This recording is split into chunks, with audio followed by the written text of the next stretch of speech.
reading to you all information today related to Fellini's wonderful masterpiece, 8.5. This is the old wiki circa 2012, December 2012, 27th of December 2012. I sometimes like seeing how the wiki used to look when the information was a bit more condensed, perhaps relevant and less. I prefer some of the film criticism slash discourse prior to a certain point in the 2010s when that becomes a bit social media-fied, in my opinion. Anyway, 8.5 is a 1963 Italian comedy drama film directed by Federico Fellini, co-scripted by Fellini, Tullio Pinelli, Ennio Flaiano, and Brunello Rondi. It stars Marcello Mastroianni as Guido Anselmi, a famous Italian film director, shot in black and white by cinematographer Gianni De Venanzo. The film features a soundtrack by Nino Rota, with costume and set designs by Piero Gherardi. Its title refers to Fellini's 8.5 films as a director. His previous directorial work consisted of 6 features, 2 short segments, and a collaboration with another director, Alberto Latuada, the latter 3 productions accounting for a half film each. 8.5 won 2 Academy Awards for Best Foreign Language Film and Best Costume Design Black and White. Acknowledged as an avant-garde film and a highly influential classic, it was among the top 10 on BFI, the top 50 greatest films of all time, ranked third in a 2002 poll of film directors conducted by the British Film Institute, and is also listed on the Vatican's compilation of the 45 best films made before 1995, the 100th anniversary of cinema. Guido Anselmi, Marcello Mastroianni, a famous Italian film director, is suffering from director's block, stalled on his new science fiction film that includes failed autobiographical references. He has lost interest amid artistic and marital difficulties. As Guido struggles half-heartedly to work on the film, a series of flashbacks and dreams delve into his memories and fantasies. They are frequently interwoven with reality. When shooting began on the 9th of May 1962, Eugene Walter recalled Fellini taking a little piece of brown paper tape and sticking it near the viewfinder of the camera. Written on it was, "Ricordati c'è un film comico." Remember that this is a comic film. 8.5 was filmed in the spherical cinematographic process, using 35mm film and exhibited with an aspect ratio of 1:85:1. As with most Italian films of this period, the sound was entirely dubbed in afterward, following a technique dear to Fellini. Many lines of the dialogue were written only during post-production, while the actors on the set mouthed random lines.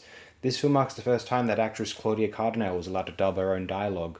Previously, her voice was thought to be too throaty, and coupled with her Tunisian accent, was considered undesirable. In September 1962, Fellini shot the end of the film as initially written. Guido and his wife sit together in the restaurant car of a train bound for Rome. Lost in thought, Guido looks up to see all the characters of his film smiling ambiguously at him as the train enters a tunnel. Fellini then shot an alternative ending set around the spaceship on the beach at dusk, with the intention of using the scenes as a trailer for promotional purposes only. He and his co-writers, however, decided that this alternate sequence served as a more harmonious and exuberant ending to the film. First released in Italy on the 14th of February 1963, Otto e Mezzo received virtually unanimous acclaim, with reviewers hailing Fellini as a genius possessed of a magic touch, a prodigious style. Italian novelist and critic Alberto Moravia described the film's protagonist Guido Anselmi as obsessed by eroticism, a sadist, a masochist, a self-mythologizer, an adulterer, a clown, a liar, and a cheat. He's afraid of life and wants to return to his mother's womb. In some respects, he resembles Leopold Bloom, the hero of James Joyce's Ulysses. We have the impression that Fellini has read and contemplated this book. The film is introverted, a sort of private monologue interspersed with glimpses of reality. Fellini's dreams are always surprising and, in a figurative sense, original, but his memories are pervaded by a deeper, more delicate sentiment. This is why the 2 episodes concerning the hero's childhood at the old country house in Romagna and his meeting with the woman on the beach in Rimini are the best of the film, and among the best of all Fellini's works to date. Reviewing for Corriere della Sera, Giovanni Grazzini underlined that the beauty of the film lies in its confusion, a mixture of error and truth, reality and dream, stylistic and human values, and in the complete harmony between Fellini's cinematographic language and Guido's rambling imagination. It is impossible to distinguish Fellini from his fictional director, and so Fellini's faults coincide with Guido's spiritual doubts. The osmosis between art and life is amazing. It would be difficult to repeat this achievement. Fellini's genius shines in everything here, as it has rarely shone in the movies. There isn't a set, a character, or a situation that doesn't have a precise meaning on the great stage that is 8.5. Mario Verdone of Bianco e Nero insisted the film was like a brilliant improvisation. The film became the most difficult feat the director ever tried to pull off. It is like a series of acrobats at a tightrope walker tries to execute high above the crowd, always on the verge of falling and being smashed on the ground. But at just the right moment, the acrobat knows how to perform the right somersault. With a push he straightens up, saves himself, and wins. Eight and a Half screened at the 1963 Cannes Film Festival in April to almost universal acclaim and was Italy's official entry in the later Third Moscow International Film Festival, where it won the grand prize. French film director Francois Truffaut wrote, "Fellini's film is complete, simple and beautiful, honest, like the one Guido wants to make in Eight and a Half." Premier Plan critics André Buissy and Raymond Bourdet argued that the film has the importance, magnitude, and technical mastery of Citizen Kane. It has aged 20 years of the avant-garde in one fell swoop because it both integrates and surpasses all the discoveries of experimental cinema. Pierre Cast of Les Cahiers du Cinema explained that my admiration for Fellini is not without limits. For instance, I did not enjoy La Strada, but I did I Vitelloni.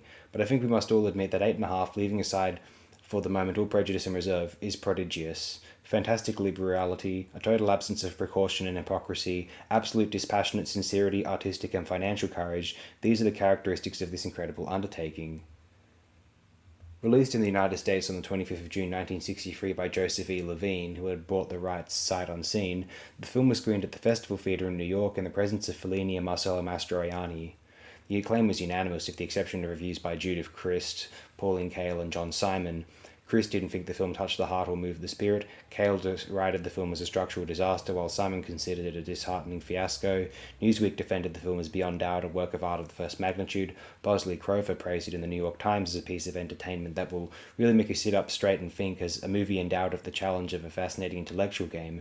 If Mr. Fellini has not produced another masterpiece, another all-powerful exposure of Italy's ironic sweet life, it has made a stimulating contemplation of what might be called, with equal irony, a sweet guy.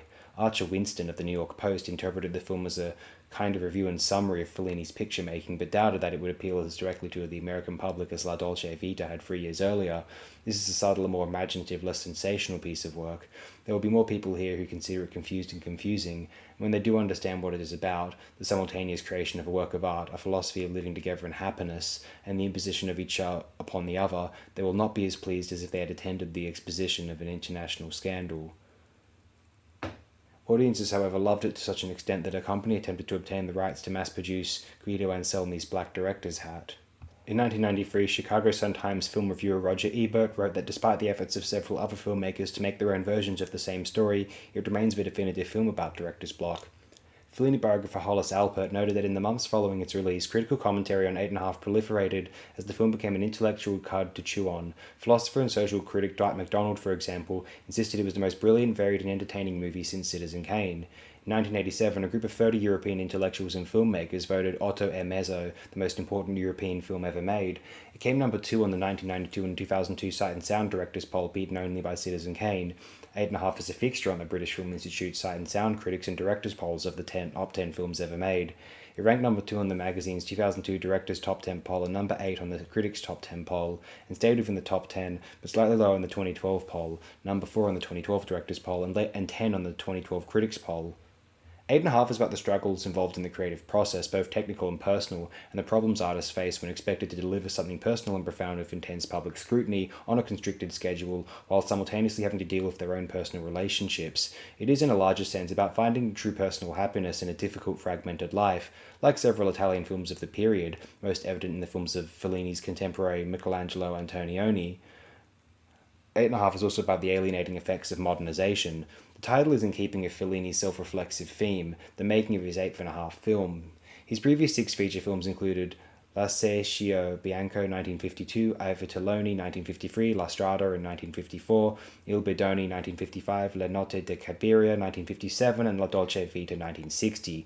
With Alberto Latuada, he co-directed Lucidel Varieta, Variety Lights in 1950. His 2 short segments included Un'agenzia matrimonial, a marriage agency, and in the 1953 omnibus film L'amore in città, Love in the City, and Le Tentazioni del Dottor Antonio from the 1962 omnibus film Boccaccio 70. The working title for Eight and a Half was La Bella Confusione, The Beautiful Confusion, proposed by co-screenwriter Ennio Flaiano, but Fellini defended the simpler idea, which proved entirely wrong, to call it comedy. According to Italian writer Alberto Arbasino, Fellini's film used similar artistic procedures and had parallels of Musil's 1930 novel The Man Without Qualities. Later in the year of the film's 1963 release, a group of young Italian writers founded Gruppo 63, a literary collective of the neo-avant-gardia composed of novelists, reviewers, critics, and poets, inspired by 8.5 and Umberto Eco's seminal essay, Opera Aperta, Open Work. Imitations of 8.5 pile up by directors all over the world, wrote Fellini biographer Tullio Kezic.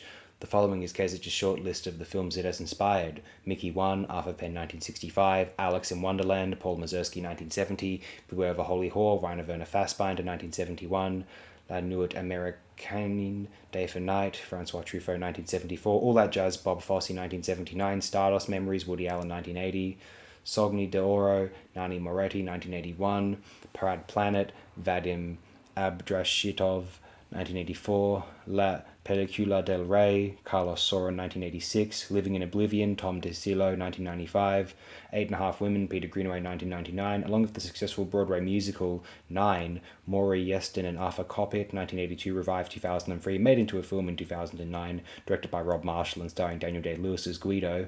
Other films include Synecdoche, New York, Charlie Kaufman 2008. The 1993 music video for R.E.M's song Everybody Hurts draws heavily from 8.5's opening dream sequence of the band stuck in a traffic jam. Subtitles of the thoughts of people trapped inside cars appear on screen until everyone abandons their vehicle to walk instead, then they vanish. The European Network of Young Cinema, NISI-MASA, was named after the phrase Asa Nisi Masa in 8.5.